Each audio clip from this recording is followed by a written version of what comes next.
¿Alguna vez has escuchado la voz del fantasma de una colegiala? Presta extrema atención al clip donde un reportero está en la escena durante la noche, de pie frente a la cámara. Parece que una tenue voz de niña resuena repetidamente, ¿Porque yo? La parte más extraña de este caso es que el asesino también tuvo un accidente solo 2 días después de que se encontraran las partes del cuerpo desmembrado de la niña esparcidas en la montaña. Sin embargo, nadie prestó atención a ese accidente de tráfico hasta 7 años después, cuando la verdad fue revelada a través de 57 de las fotos más horribles encontradas en la tarjeta de memoria de una cámara. Antes de descubrir este caso real, no olvides suscribirte al canal para recibir notificaciones cada vez que se publique un nuevo video. En la mañana del 6 de noviembre de 2009, un hombre de Kita, Hiroshima, en la provincia de Hiroshima, Japón, tomó una canasta y subió a la montaña a recolectar hongos silvestres.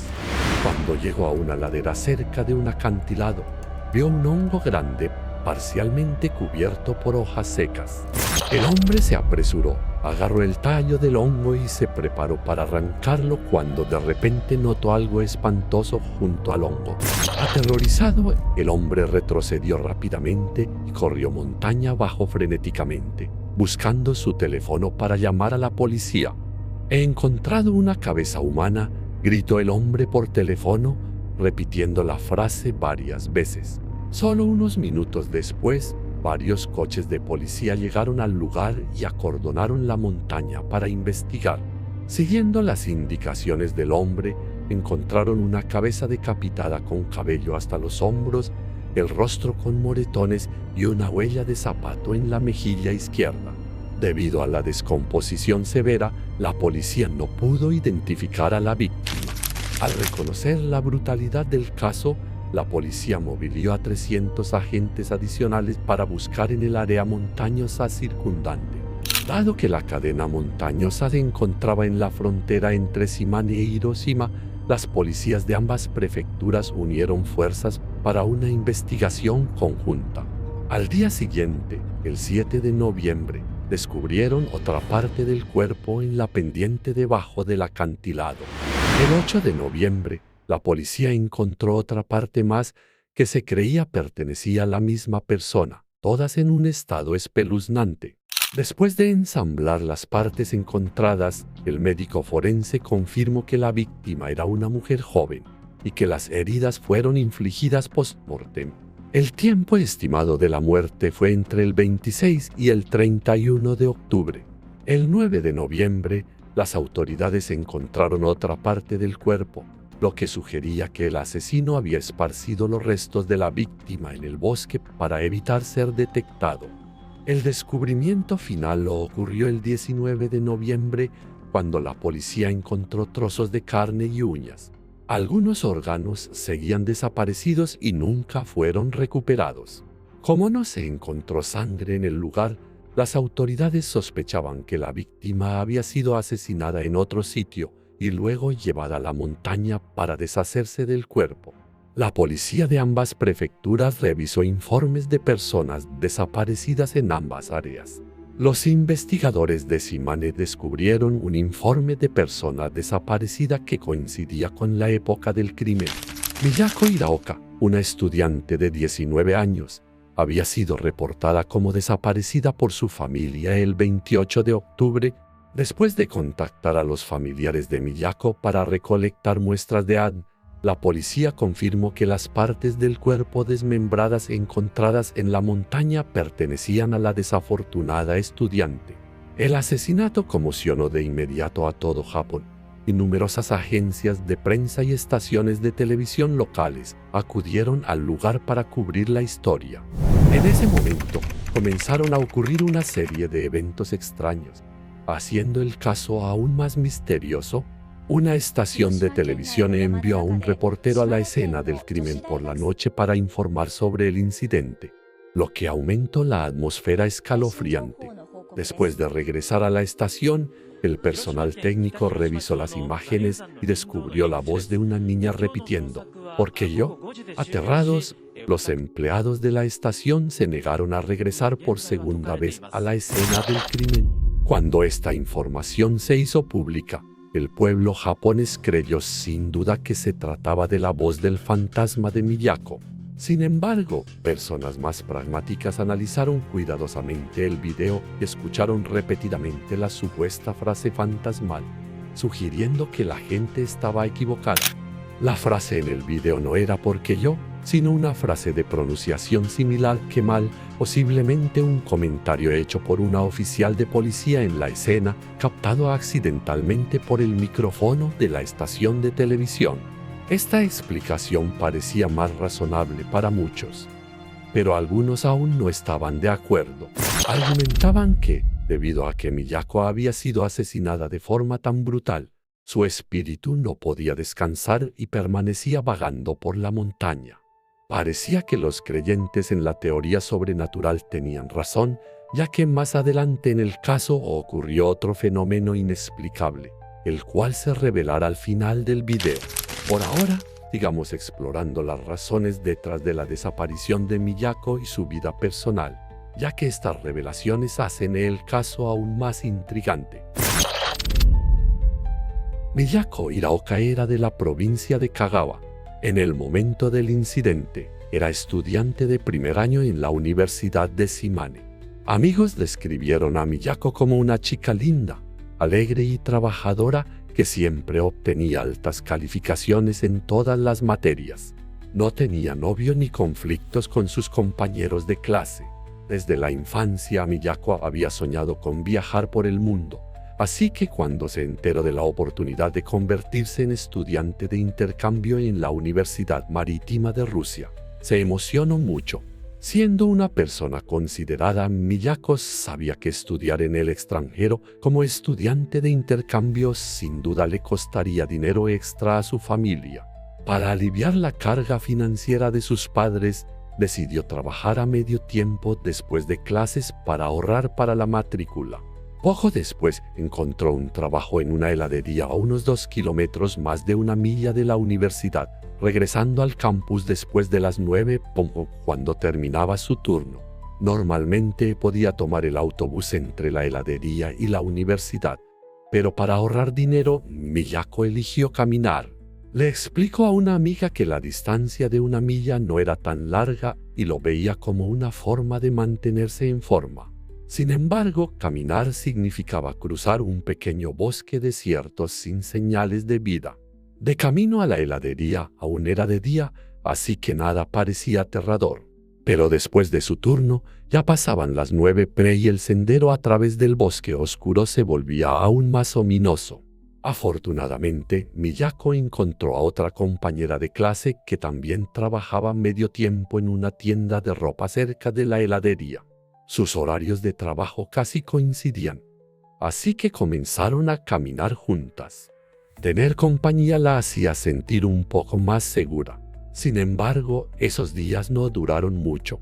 La compañera de Miyako pronto encontró un nuevo trabajo de medio tiempo más cerca de la universidad y ya no necesitaba caminar por el bosque oscuro. Así, Miyako tuvo que caminar sola por el bosque por la noche para regresar a su dormitorio. Según relatos posteriores de sus amigas, Miyako Hiraoka una vez confesó que sentía mucho miedo cada vez que tenía que cruzar ese pequeño bosque después del trabajo. Aunque sus amigas le aconsejaron que tomara el autobús de regreso al campus, Miyako no hizo caso, queriendo ahorrar más dinero. A mediados de octubre de ese mismo año, el clima se volvió más frío y les dijo a sus amigas que planeaba trabajar en la heladería solo hasta fin de mes y luego encontrar un trabajo medio tiempo más cerca del campus. Sin embargo, la tragedia ocurrió antes de que pudiera cambiar de empleo. Alrededor de las 9 del 26 de octubre, Miyako terminó su turno en la heladería como de costumbre y salió de la tienda. Según el personal de la heladería, cuando salió llevaba una bolsa de basura, diciendo que la tiraría de camino de regreso. La policía más tarde recuperó imágenes de cámaras de seguridad y descubrió que efectivamente entró al sendero que llevaba al bosque con la bolsa de basura, pero nunca salió. Ninguna de las cámaras en las calles circundantes registró ningún rastro de ella después. La primera persona en notar la desaparición de Miyako fue el dueño de la heladería. A la tarde siguiente, el 27 de octubre, el dueño notó que no se presentó a trabajar como de costumbre. Como el dueño solo tenía el número de teléfono de sus padres, los llamó para preguntar por qué Miyako no había ido a trabajar. Tan pronto como sus padres recibieron la llamada, sintieron que algo andaba mal porque Miyako usualmente los llamaba al menos 2 veces al día. Desde la noche del 26, no habían sabido nada de ella y cuando intentaron llamarla, no pudieron comunicarse, suponiendo que su teléfono se había quedado sin batería. Sus padres no pensaron mucho en ello hasta que recibieron la llamada del dueño de la heladería. Inmediatamente contactaron al administrador del dormitorio, quien les informó que Miyako no había regresado a su habitación desde la noche del 26. Sus amigas asumieron que podría haberse ido a casa, por lo que no reportaron su ausencia. Sintiendo que algo estaba seriamente mal, sus padres viajaron de Kagawa a Shimane para investigar. Después de confirmar que su hija estaba desaparecida e inubicable, reportaron su desaparición a la policía el 28 de octubre. Tras recibir el reporte de persona desaparecida, la policía continuó con la investigación, pero como no podían confirmar que Miyako había sido asesinada, el progreso fue lento. No fue hasta que el hombre descubrió la escena espantosa el 6 de noviembre, 11 días después de la desaparición de Miyako, que su caso se convirtió en una impactante investigación de asesinato. Al determinar que se trataba de un caso de alta prioridad que debía resolverse de inmediato para evitar el pánico público, la policía centró su atención en el pequeño bosque donde Miyako desapareció. Era muy probable que hubiera sido acechada y sometida por el perpetrador justo en el bosque y luego llevada en coche. Según algunos estudiantes, se había visto un coche extraño cerca del campus universitario, con el conductor intentando frecuentemente acercarse a estudiantes mujeres. La policía también revisó las grabaciones de seguridad de su lugar de trabajo y descubrió un Toyota blanco estacionado cerca de la entrada de empleados. Las imágenes no mostraban a nadie subiendo al auto, pero un empleado de un centro comercial mencionó haber visto a una joven subiendo a él. Sin embargo, el testigo no pudo ver claramente la matrícula ni identificar a quién estaba dentro del auto. Debido a la oscuridad y la falta de cámaras de vigilancia adicionales, la policía no pudo determinar en qué dirección se había ido el auto. Basándose en las pistas recopiladas, la Unidad de Investigación Científica de la Agencia de Policía creó un perfil del sospechoso. El lugar donde se encontró a la víctima, el Monte Garyu, estaba a solo 25 kilómetros, casi 15 millas de Hamada, y a unos 50 minutos en coche. Dado que el Toyota blanco había sido visto tanto en la universidad como en el centro comercial, la policía concluyó que el perpetrador probablemente vivía cerca y conocía la rutina de Miyako. Además, como el Monte Garyu era un sitio turístico local, era probable que el perpetrador hubiera desechado los restos de la víctima por la noche para evitar ser visto. Se especuló que el sospechoso probablemente vivía solo y tenía entre 20 y 40 años, ya que manipular a la víctima habría requerido una fuerza física considerable. A pesar de haber trazado estos detalles, encontrar al perpetrador no fue fácil. La policía revisó todas las cámaras de tráfico a lo largo de la ruta e incluso usó software de reconocimiento de matrículas, pero no encontró resultados. Después de un tiempo investigando, la policía casi descartó la posibilidad de que el perpetrador fuera alguien conocido. Concluyeron que probablemente se trataba de un crimen aleatorio cometido por un desconocido que había atacado a Miyako. Por ello, un equipo de investigación interrogó a cazadores locales, cirujanos y profesores de la víctima.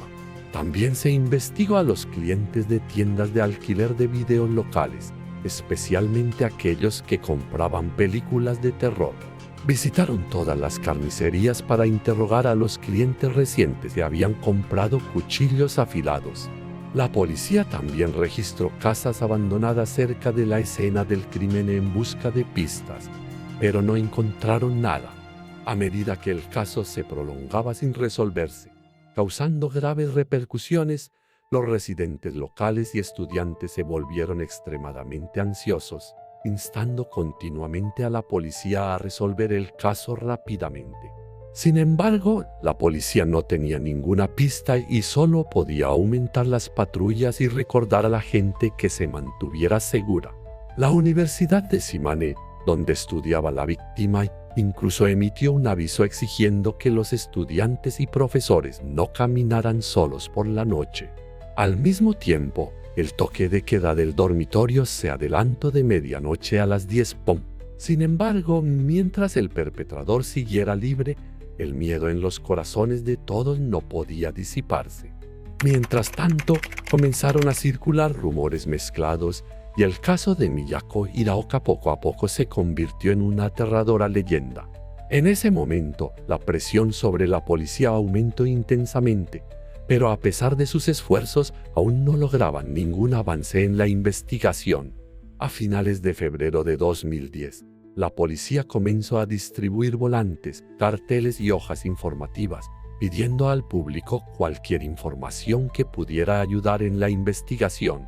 Al mismo tiempo, las autoridades ofrecieron una recompensa de 3 millones de yenes, $20,000 estadounidenses, por cualquier pista que llevara al arresto del sospechoso. Para el 26 de abril de 2010, se habían impreso y distribuido 11,000 volantes.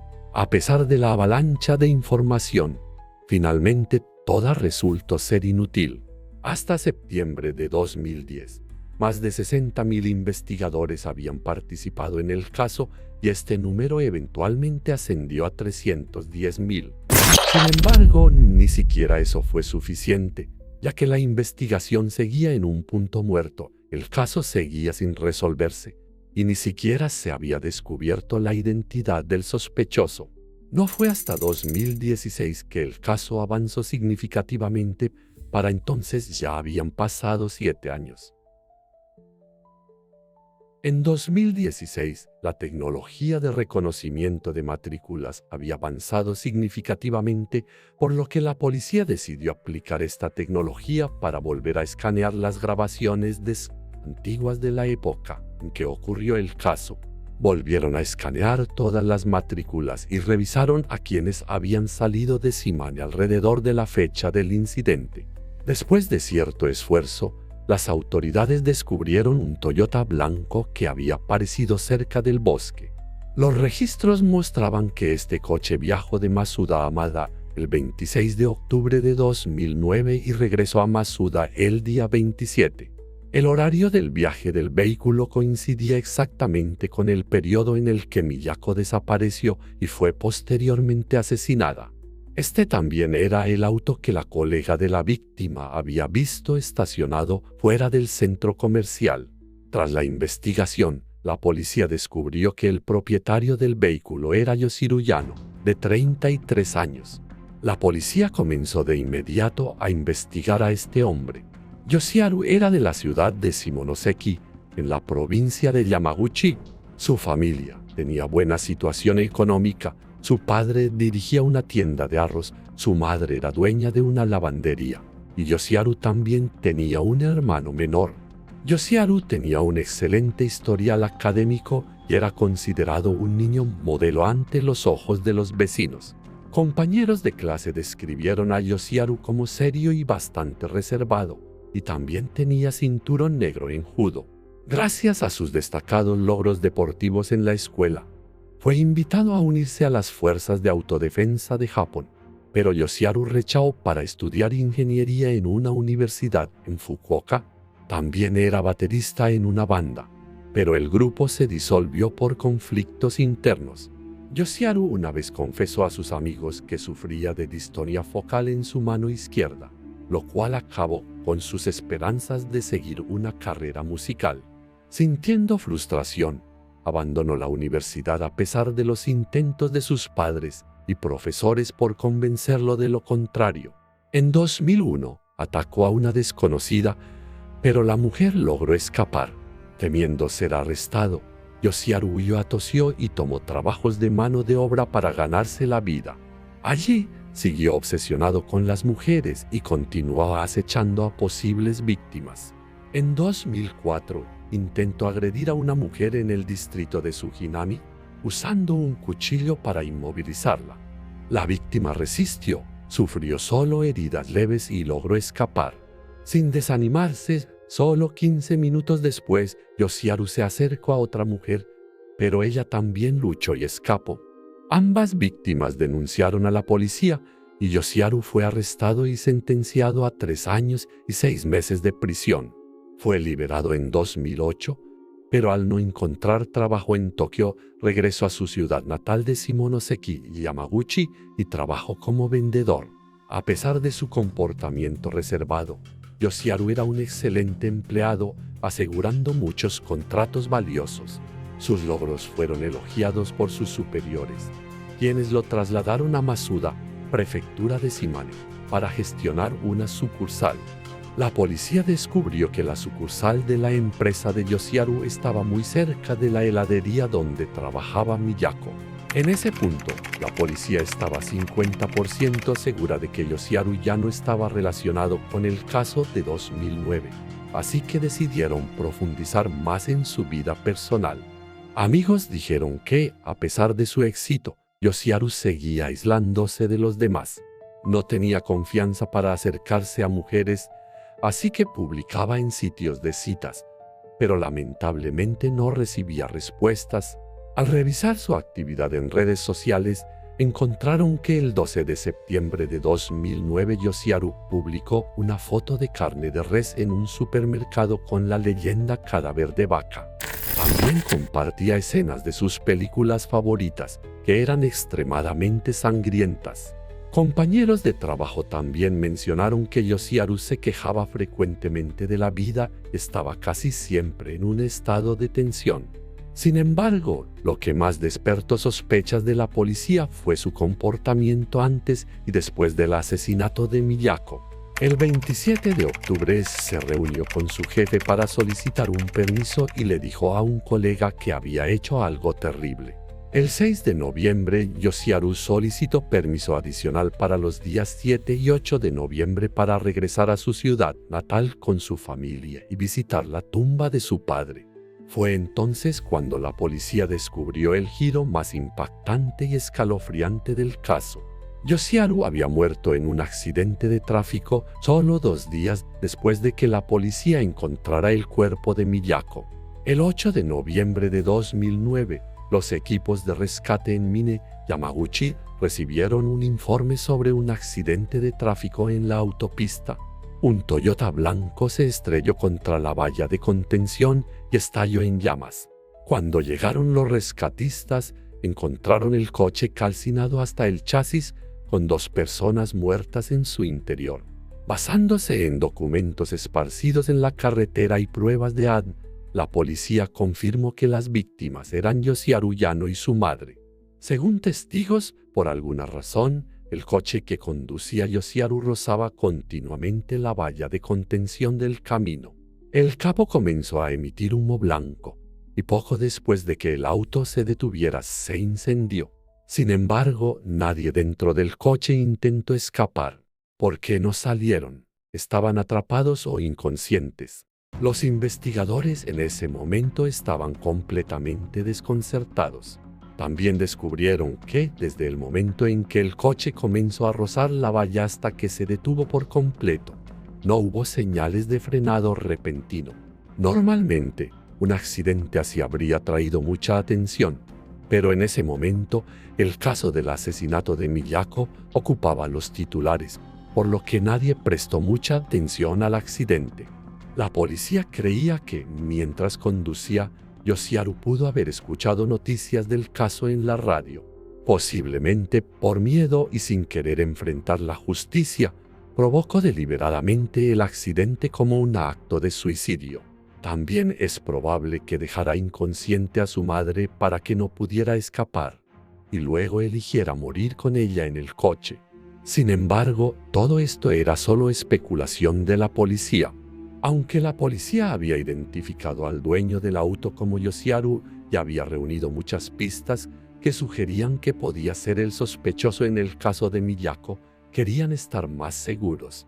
Para ello, la policía fue a su ciudad natal para investigar más a fondo. En ese momento, el hermano menor de Yosiaru aún vivía en la antigua casa familiar. Cuando supo el motivo de la visita policial, entregó algunas pertenencias de su hermano, incluida una cámara. Aunque la cámara había sido dañada por el fuego y la mayoría de las fotos habían sido eliminadas, la policía logró recuperar más de 57 imágenes. Estas imágenes finalmente disiparon cualquier duda restante sobre el crimen de Yosiaru. Él fue, de hecho, el autor del caso de Miyako. Estas horribles fotos, tomadas el 27 de octubre de 2009, documentaban todo el proceso del asesinato de la víctima. Después de confirmar a Yosiaru como el culpable, la policía anunció esto al público a finales de 2016. La familia de Miyako por fin pudo cerrar el caso tras 7 largos años, pero el hermano menor de Yosiaru enfrentó una realidad muy diferente. Cuando se hicieron públicas las crueles acciones de Yosiaru, su hermano tuvo que soportar el dolor de ser rechazado y marginado por los vecinos y la opinión pública. Además, su negocio y el de su esposa quebraron, obligándolos a mudarse. Como el perpetrador había muerto, la policía solo podía hacer conjeturas sobre lo que había sucedido. Creían que Miyako fue secuestrada por Yosiaru cuando regresaba del trabajo, llevada a su casa en Masuda y asesinada allí. Después, procesó el cuerpo de la víctima y lo desechó en la zona montañosa de Garyu. Aunque Yosiaru llevaba 7 años muerto, la policía aún presentó el expediente del caso a la fiscalía el 20 de diciembre de 2016, solicitando enjuiciamiento. Sin embargo, el 31 de enero de 2017, la fiscalía decidió no procesar, cerrando oficialmente el caso. No obstante, el anuncio público de la conclusión de la investigación no eliminó las dudas persistentes entre el público. La gente empezó a mostrar un profundo interés en el accidente de Yosiaru. Muchos coincidieron con la policía, creyendo que pudo haber provocado deliberadamente el accidente por miedo a que se descubriera su crimen. Sin embargo, algunos especularon que su accidente podría haber tenido un aspecto espiritual, posiblemente siendo una venganza del espíritu de Miyako. Independientemente de las teorías, el caso de Miyako sirve como un recordatorio de precaución para que las jóvenes no caminen solas por la noche en áreas aisladas. Queridos espectadores, ¿qué opinan de este caso? Dejen sus comentarios debajo del video. Si les gustó, no olviden dar like y suscribirse al canal. Su apoyo es la mayor motivación para que traigamos más casos intrigantes. Gracias por vernos y nos vemos en el próximo video.